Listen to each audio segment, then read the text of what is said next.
आप देख रहे हैं इंडिया टाउन न्यूज, भारत की बात।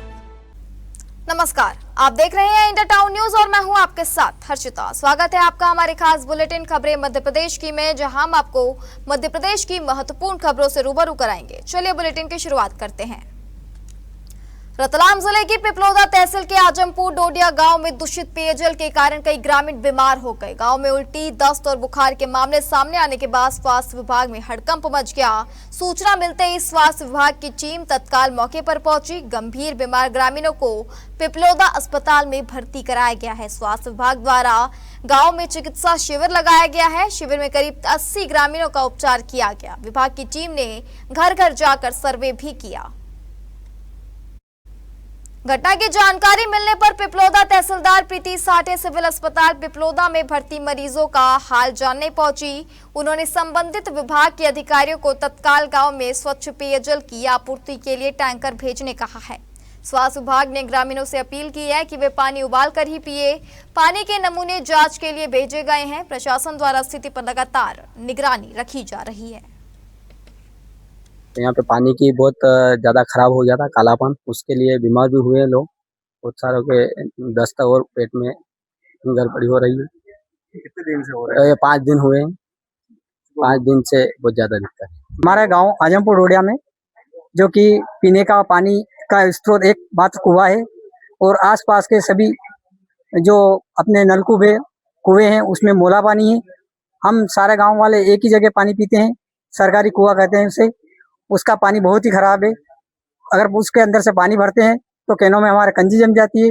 उसका दूषित पानी पीने से हमारे गांव में बहुत सारे व्यक्तियों की जो है तबीयत खराब हो गई है। मेरे घर में खुद 15 सदस्य, जिसमें से 10 सदस्य गंभीर बीमारी से ग्रसित हैं और उनका पेट दर्द, उल्टी, दस्त चालू है।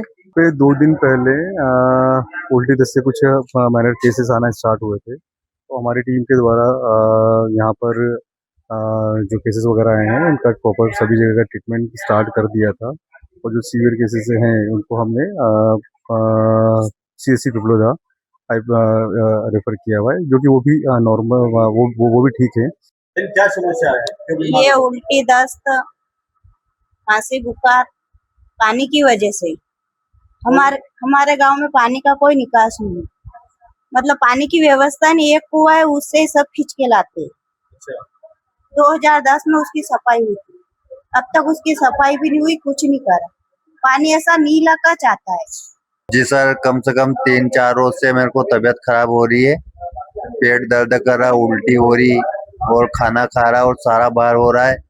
पंचेवा भी इलाज करवाया मैंने, बोरखेड़ा भी करवाया, लेकिन कोई आराम नहीं हुआ।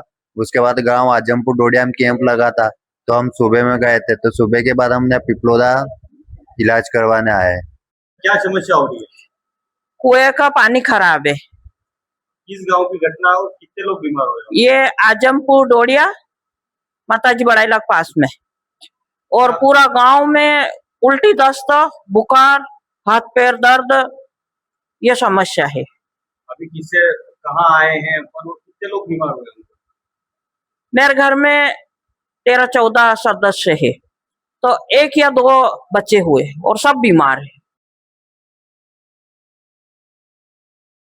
न्याय की आखिरी सीढ़ी माने जाने वाली पोस्टमार्टम प्रक्रिया आज खुद मौत के मुहाने पर खड़ी है। गोटेगांव का 56 साल पुराना पोस्टमार्टम गृह ढह गया है। अब शवों का पोस्टमार्टम खुलेआम हॉस्पिटल कैंपस में किए जाने लगा है। नए मुर्दा घर यानी चीर घर के लिए 10 लाख रुपए स्वीकृत भी हो चुके हैं, मगर लंबा अरसा गुजर जाने के बाद भी नए भवन का निर्माण शुरू नहीं हो सका है। देखिए मुर्दा सिस्टम की बेपरवाही की रिपोर्ट जो हमें भेजी है नरसिंहपुर से आशीष साहू ने। संदिग्ध मौत और दुर्घटनाओं की गुत्थी सुलझाने में पोस्टमार्टम रिपोर्ट को अहम साक्ष्य माना जाता है। यह सिस्टम आज नरसिंहपुर जिले के गोटेगांव में दम तोड़ चुका है। 1970 में गोटेगांव में शांति धाम के पास पोस्टमार्टम भवन का निर्माण कराया गया था, लेकिन आज खुद उसी भवन का पोस्टमार्टम हो चुका है। भवन पूरी तरह जर्जर हो चुका है और संबंधित विभाग ने इसे कंडम घोषित कर दिया है। भवन ध्वस्त होने के बाद अब मजबूरी में नगर के बीचों बीच स्थित पुराने शासकीय अस्पताल परिसर में बनी मरचूरी में पोस्टमार्टम कराया जा रहा है। पोस्टमार्टम करने वाले कर्मचारियों को मूलभूत सुविधाओं के अभाव में काम करना पड़ रहा है। अस्पताल आने वाले मरीजों और उनके परिजनों को पोस्टमार्टम की प्रक्रिया के कारण असुविधा का सामना करना पड़ रहा है।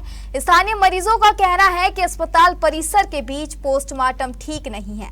शासन से नया पोस्टमार्टम भवन निर्माण के लिए 10 लाख रुपए स्वीकृत भी राशि किए जा चुके, मगर आज तक निर्माण कार्य शुरू नहीं हो सका है। सवाल उठता है कि राशि स्वीकृत होने के बाद भी फाइल किस किस दफ्तर के चक्कर लगा रही है। अभी विगत 1 साल से हमको पोस्टमार्टम में बहुत दिक्कत आ रही है।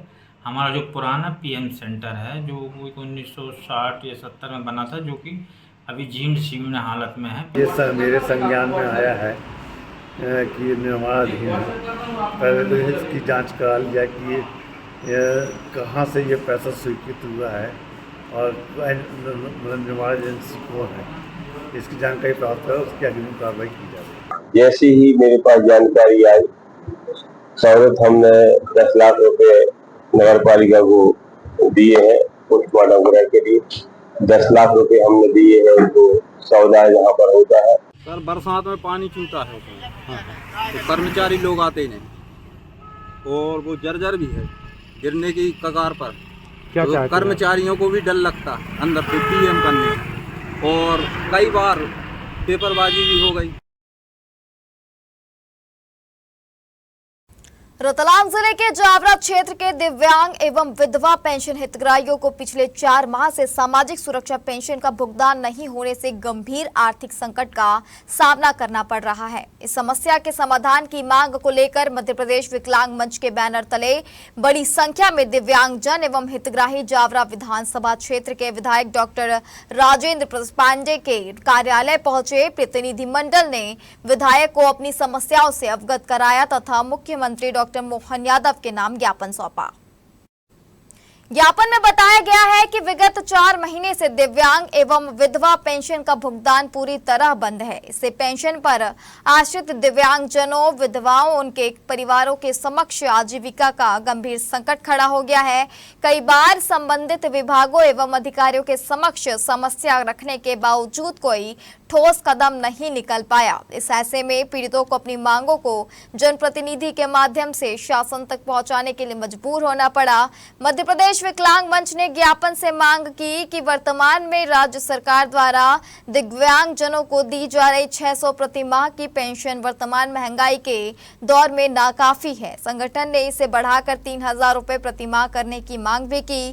संगठन का कहना है कि दिव्यांगजनों को सामान्य नागरिकों की तुलना में चिकित्सा, देखभाल, आवागमन एवं अन्य आवश्यकताओं पर अधिक खर्च करना पड़ता है, इसलिए उन्हें सम्मानजनक जीवन यापन के लिए पर्याप्त आर्थिक सहायता मिलनी चाहिए। इसके साथ ही संगठन ने मांग की कि सामाजिक सुरक्षा पेंशन का भुगतान प्रत्येक माह 1 से 10 तारीख के बीच नियमित रूप से लाभार्थियों के बैंक खातों में सुनिश्चित किया जाए। दौरान हमारे दिव्यांग भाई भी आए थे। निश्चित रूप से उनसे मिलकर बहुत उत्साहवर्धन होता है, उनको देख करके प्रोत्साहन होता है कि शरीर में कुछ कमी होने के बावजूद बेहतर से बेहतर के साथ किया जा सके। ये दिव्यांगजन हमें शिक्षा देते हैं। उनकी कुछ कठिनाइयाँ थी, उन कठिनाइयों के बारे में मैंने कार्रवाई किए जाने का उनको विश्वास दिलाया है। और इसी के साथ साथ जितने नाम मेरे पास आ जाते हैं जिनको किसी प्रकार की कोई कठिनाई है, तो शासन की तरफ से व्यवस्था है, मैं स्वेच्छानुदान के माध्यम से भी उनकी मदद किया करता हूँ। तो ऐसे विषयों को लेकर के आए थे, उनके साथ निश्चित रूप से बहुत अच्छा समय मेरा।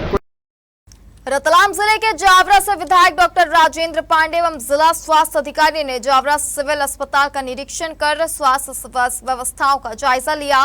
इस दौरान रोगी कल्याण समिति की बैठक भी आयोजित की गई, जिसमें अस्पताल के विकास एवं मरीजों को बेहतर सुविधाएं उपलब्ध कराने के प्रस्तावों को मंजूरी दी गई।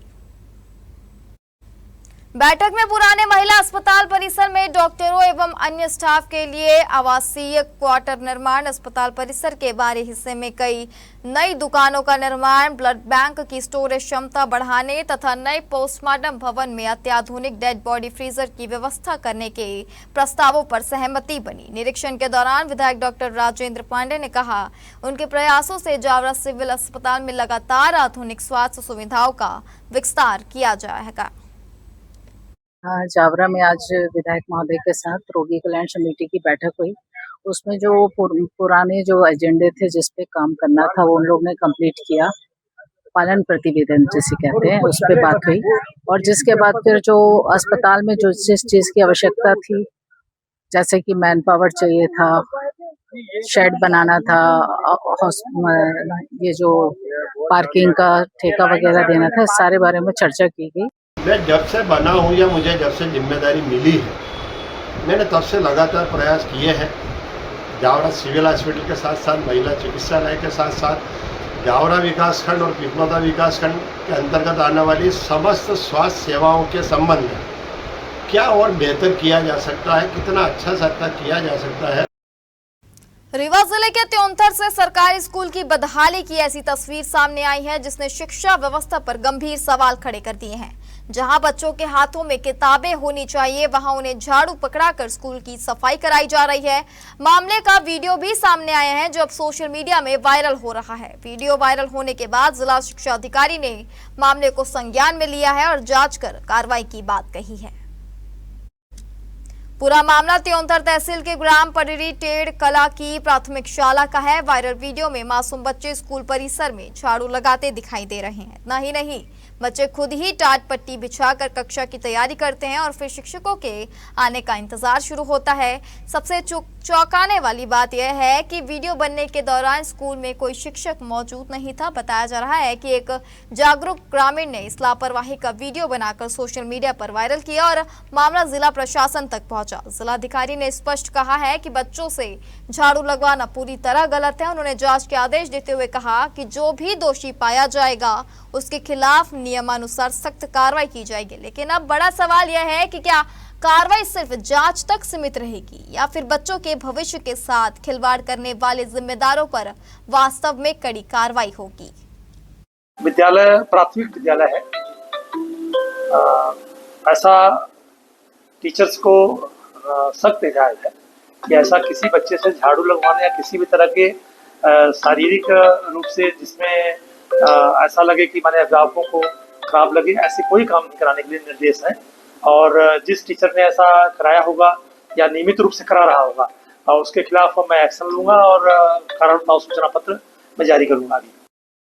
सनावत तहसीलदार केसिया सिंह सोलंकी, थाना प्रभारी धर्मेंद्र यादव और नगर परिषद सीएमओ राजेंद्र मिश्रा ने सनावत के boys higher secondary school, college और गर्ल्स स्कूल के आसपास संचालित दुकानों में कोटपा एक्ट के तहत छापेमारी की। दुकानों में बड़ी मात्रा में गुटखा पाउच, बीड़ी, सिगरेट बरामद किए गए। बॉयज हायर सेकेंडरी स्कूल के गेट से लगी रमेश की दुकान से 800 रुपए की बीड़ी, सिगरेट, तंबाकू, गुटखा पाउच आदि बरामद हुए। पिंकू कुशवाहा की दुकान से लगभग 1500 रुपए का माल जब्त किया गया। जवाहर मार्ग स्थित कन्याशाला के सामने प्रदीप स्टोर्स, पॉलिटेक्निक कॉलेज के पास 2 दुकानों में भी जब्ती कार्रवाई की गई।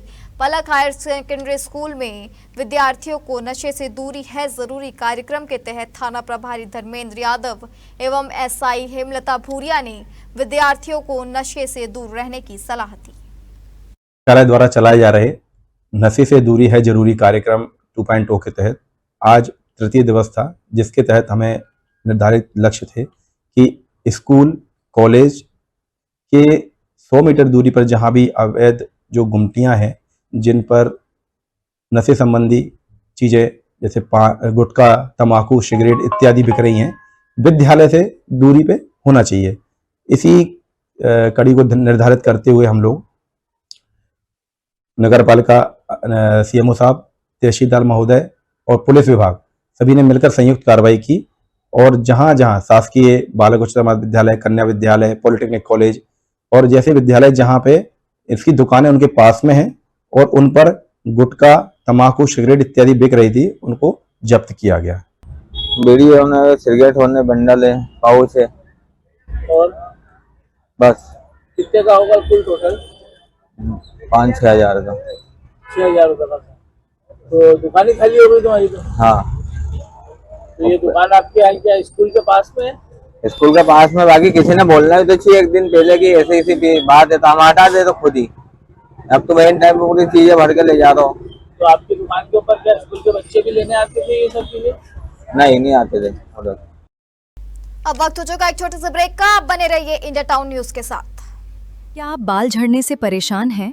अब अपनाइए प्रकृति की शक्ति, पाइए घने चमकदार बाल और खूबसूरत दमकती त्वचा।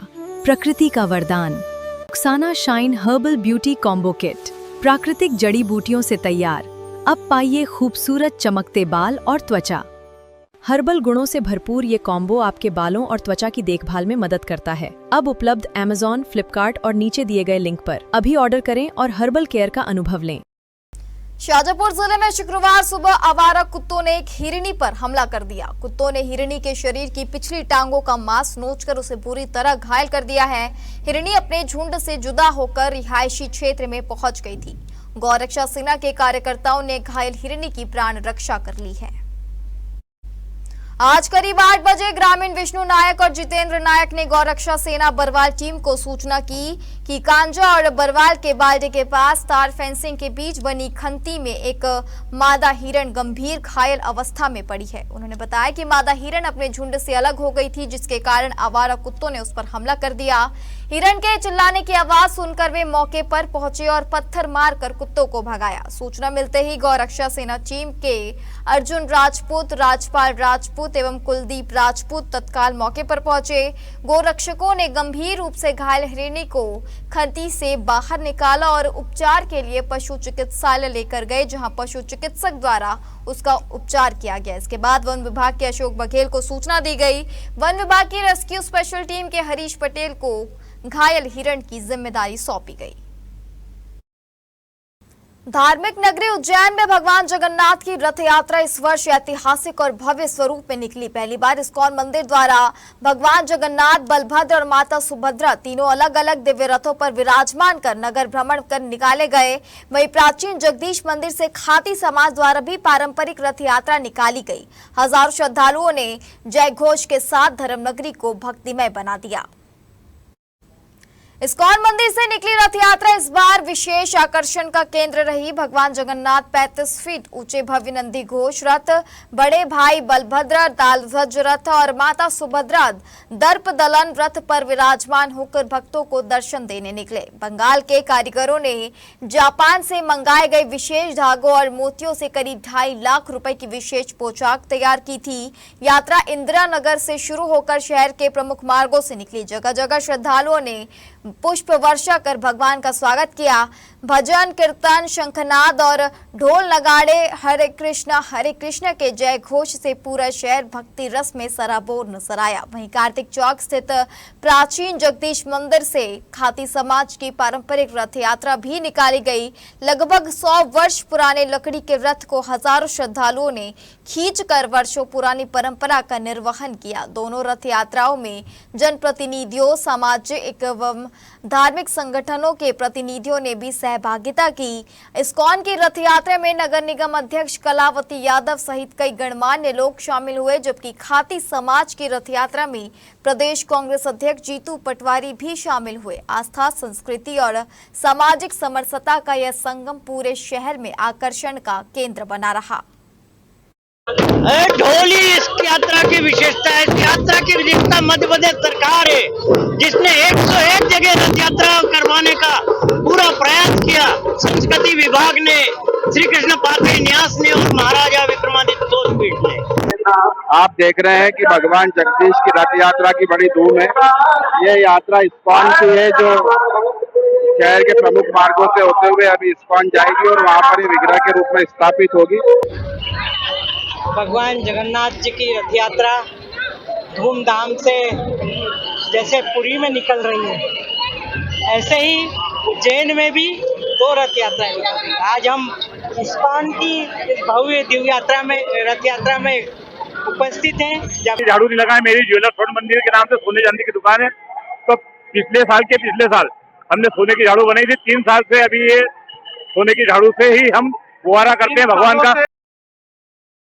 मध्य प्रदेश के धार जिले के बोरदा निवासी किसान अरविंद खंडवाल धार में उठाईगिरी का शिकार हो गया। एक बदमाश किसान का नोटों से भरा थैला ले भागा। थैला में किसान के 70,000 रुपए रखे थे। यह रकम सोयाबीन बेचने के एवज में किसान को मिली थी। पुलिस में दर्ज कराई गई कि शिकायत के मुताबिक किसान अरविंद खंडवाल मंडी में सोयाबीन बेचने के बाद मिले 70,000 लेकर बोहरा बाजार में सब्जी खरीदने गया था, जहां नोटों के थैले को बाइक पर टांग कर वहां सब्जी खरीदने में व्यस्त हो गया। इसी दौरान एक बदमाश नोटों के थैले को ले भागा। कोतवाली थाना पुलिस ने अज्ञात आरोपी के खिलाफ प्रकरण दर्ज कर जांच शुरू कर दी है। पुलिस मंडी क्षेत्र में लगे सीसीटीवी कैमरों की फुटेज खंगाल रही है तथा आरोपी की पहचान के प्रयास किए जा रहे हैं। अनाज मंडी के आसपास किसानों के साथ चोरी व लूटपाट की घटनाएं आए दिन देखने को मिल रही है। धार शहर में भगवान जगन्नाथ की रथ यात्रा शुरू होने से पहले एक ऐसा दृश्य दिखा जिसने सबका दिल जीत लिया। बड़ी संख्या में महिलाएं हाथों में झाड़ू लेकर रथ के आगे आगे रास्ता साफ करते चल रही थी। ये सिर्फ सफाई नहीं थी, ये थी श्रद्धा, सेवा और समर्पण की जीती जागती तस्वीर। जैसे ही रथ आगे बढ़ा, पूरा शहर जय जगन्नाथ के घोष से गूंज उठा। सुबह से ही सड़कों पर जनसैलाब उमड़ पड़ा था। हर कोई भगवान जगन्नाथ, बलभद्र और सुभद्रा जी की एक झलक पाने को बेताब नजर आ रहा था। भगवान जगन्नाथ, बलभद्र और सुभद्रा जी रथ पर सवार होकर नगर भ्रमण कर निकले। रथ को खींचने के लिए भीड़ उमड़ पड़ी। मान्यता है कि इससे हर मनोकामना पूरी होती है। रास्ते भर पुष्प वर्षा, प्रसाद वितरण का दौर चलता रहा। भारी भीड़ के बीच पुलिस प्रशासन पूरी तरह मुस्तैद रहा। कोतवाली थाना प्रभारी ईश्वर सिंह चौहान, यातायात थाना प्रभारी प्रेम सिंह ठाकुर और नौगांव थाना प्रभारी लगातार मैदान पर डटे रहे। धार जिले में नशा मुक्ति पखवाड़ा के दूसरे दिन जिले के सभी शासकीय एवं अशासकीय स्कूल कॉलेजों में जन जागरूकता कार्यक्रम आयोजित किए गए। जिला शिक्षा अधिकारी धार के मार्गदर्शन में आयोजित इन कार्यक्रमों का मुख्य उद्देश्य युवा पीढ़ी को नशे के दुष्प्रभावों से अवगत कराना और उन्हें एक स्वस्थ जीवन शैली के लिए प्रेरित करना था। धार जिले के दसई के little flower higher secondary school में विद्यार्थियों को नशा मुक्ति की शपथ चौकी प्रभारी दिनेश यादव ने दिलाई। 200 विद्यार्थियों और शिक्षकों को नशा मुक्ति की शपथ दिलाई गई। छात्रों ने संकल्प लिया कि वे न केवल स्वयं को नशे से दूर रखेंगे बल्कि समाज को भी नशा मुक्त बनाने में सक्रिय भूमिका निभाएंगे। नागरिकों से अपील की गई है कि वे नशा मुक्ति अभियान में सहयोग दें और एक स्वस्थ, समृद्ध और नशा मुक्त समाज के निर्माण में भागीदारी बने। धार की ऐतिहासिक भोजशाला को लेकर शुक्रवार को एक बार फिर घटनाक्रम तेज हो गया। आज शुक्रवार को भोजशाला में नियमित पूजा हुई, वहीं जुम्मे की नमाज भोजशाला के नजदीक नहीं पाई। प्रशासन का कहना है कि कोर्ट का स्पष्ट आदेश प्राप्त न पाने के कारण ऐसा हुआ है। जिला प्रशासन ने मुस्लिम पक्ष के प्रतिनिधियों, याचिकाकर्ताओं और अन्य संबंधित पक्षों की बैठक बुलाई। बैठक के बाद मुस्लिम पक्ष ने प्रशासन पर सुप्रीम कोर्ट के आदेश की गलत व्याख्या करने का आरोप लगाया। उनका कहना है कि न्यायालय ने भोजशाला परिसर से सटी हुई जगह पर जुम्मे की नमाज की अनुमति देने की बात कही थी, लेकिन प्रशासन ने करीब 2 किलोमीटर दूर वैकल्पिक स्थान चिन्हित कर दिया, जिसे उन्होंने अस्वीकार कर दिया। मुस्लिम पक्ष ने प्रशासन के लिखित आदेश पर आपत्ति दर्ज कराते हुए कहा कि वह इस पूरे मामले को फिर से सुप्रीम कोर्ट के समक्ष रखेगा। वहीं प्रशासन की ओर से शांति और कानून व्यवस्था बनाए रखने की अपील की गई है। सुनिए इस मसले पर किसने क्या कहा है। हाई कोर्ट और सुप्रीम कोर्ट का जो आदेश आया उस दोनों ने स्पष्ट कर दिया है कि भोजशाला माँ सरस्वती का मंदिर है, उसमें जो अवैध नमाज होती थी उसको अवैध घोषित किया है, मतलब अब मस्जिद नहीं है। तो अभी जो आदेश आया है कि भोजशाला परिसर के निकट ओपन स्थान पर, परिसर मतलब 100 मीटर संरक्षित और 300 मीटर आरक्षित, कुल मिला के 300 मीटर के बाहर कहीं भी हो। तो भाई 1935 में जो नमाज चालू हुई थी उसके बदले में 42 में धार के राजा ने इनको बख्ता और मागे पर एक मस्जिद बना के दे चुके इस नमाज के बदले में। जो माननीय सर्वोच्च न्यायालय का जो आदेश आया है उस आदेश के अनुरूप जो है उसको इम्प्लीमेंटेशन कराने के लिए जो आवश्यक तैयारियां की जा रही हैं। सर माना जाए कि आज नमाज पढ़वाएंगे। बेसिकली जो आदेश है, आदेश में जो भी तथ्य वर्णित हैं उन सब तथ्य जो वर्णित है उनके हिसाब से जो है जो उचित व्यवस्थाएं होंगी, उचित व्यवस्थाएं उसमें की जाएंगी। सर कौन सा स्थान रहेगा? जगह चिन्हित करी, आज 1 बजे से नमाज होगी या नहीं? अभी हमने जो है अपनी एक जो इंटरनल मीटिंग की है उसमें सभी जो हमारे एक टीम हमने गठित की है जो कि हमें इस जो जो माननीय न्यायालय के जो निर्देश है उसके संदर्भ में हमें जानकारी जो स्थान के बारे में जानकारी देगी, तो उसके हिसाब से फिर हम आगे की कार्रवाई इसमें सुनिश्चित कराएंगे। देखिए, सर्वोच्च न्यायालय, माननीय सर्वोच्च न्यायालय का जो आदेश आया था उसके परिपालन में आज डिस्ट्रिक्ट एडमिनिस्ट्रेशन ने हमें यहाँ बुलाया था। हम समाज के सभी वरिष्ठ जिम्मेदार नागरिक और जनप्रतिनिधि यहाँ शामिल हुए थे। सभी पिटिशनर, इंटर पिटिशनर और सब लोग यहाँ आए थे, इंटरवीनर, और प्रशासन ने उनकी बात रखी, हमसे कुछ सजेशन मांगा, हमने हमारी बात रखी। और चूँकि सर्वोच्च न्यायालय ने ऑर्डर में स्पष्ट शब्दों में लिखा है कि प्रीमाइसेस से सटी हुई जगह पर आप इनको नमाज की प्रैक्टिस के लिए मौका दीजिए, तो हम यहाँ इसीलिए, और उसमें एक लाइन में ये भी ऑर्डर में लिखा है कि चूँकि जो ये अंतरिम राहत है इसका कोई भी असर मेन केस पर नहीं हुआ, इसलिए हम लोग हाजिर हुए थे कि ठीक है, कम से कम हमारी नमाज शुरू तो हो जाए, हमारी जगह पर शुरू हो जाए, जो अभी तक हमें नहीं पढ़ने दी जा रही है। लेकिन कहीं ना कहीं एडमिनिस्ट्रेशन ने हमारे साथ फिर से धोखाधड़ी की है और हमें 3 घंटे यहाँ 12:30 से 3 बजे तक बिठा रखा, और 3 बजे बाद हमारे हाथ में एक लिखित में ऑर्डर दे दिया कि आपको 2 किलोमीटर दूर, प्रीमाइसेस से लगभग 2 किलोमीटर दूर, वहाँ नमाज की प्रैक्टिस के लिए हम जगह दे रहे हैं, चिन्हित कर रहे हैं, आप लोग वहाँ जाकर पढ़िए। देखिए, भोजशाला की स्थिति जो 15 मई के बाद जो स्थिति बनी थी कि प्रतिदिन पूजा हो रही है, सुबह शाम आरती हो रही है, दिन भर भक्त लोग आ रहे हैं, दर्शन कर रहे हैं। आज भी सुबह 9 बजे की आरती हो चुकी है, शाम को 6 बजे फिर आरती होगी। अच्छा, दिन में क्या आयोजन है? बजरंग दल के कुछ लोग भी जानकारी लगी, बजरंग दल के, अंतर्राष्ट्रीय बजरंग दल के कार्यकर्ता यहाँ आकर भजन पूजन करेंगे और प्रसाद वितरण करेंगे, आरती करेंगे। हमारे खास बुलेटिन खबरें मध्य प्रदेश की में फिलहाल इतना ही। आप बने रहिए इंडिया टाउन न्यूज के साथ। नमस्कार। आप देख रहे हैं इंडिया टाउन न्यूज, भारत की बात।